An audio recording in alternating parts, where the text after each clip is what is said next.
Class гарч оролцсон аврах сургуулийн тамир өрсөлдөгчөөч шигшээнийч шалгуулаа. Жаргал програмын чиглэлийн мэргэжлийн хичээл онлайнгийн хавар цагаас хийх бүлгийн дижитал хүүхдээс бэлдээ.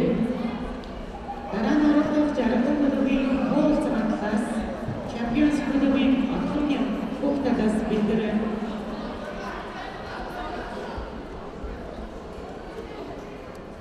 Алан бороо гинэраны чин дараагаар гөрвөл үжиний цаг үрдэн цагаахаас Монгол улс алах сургуулийн төгөлдөр хүүхдээс бэлдэж байна.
Жаргал програмын энэ өрсөлдөний дараа Жаргал клубын тоо цагаанаас Champions клубын ахын хүүхдээс бэлдэж байгаа.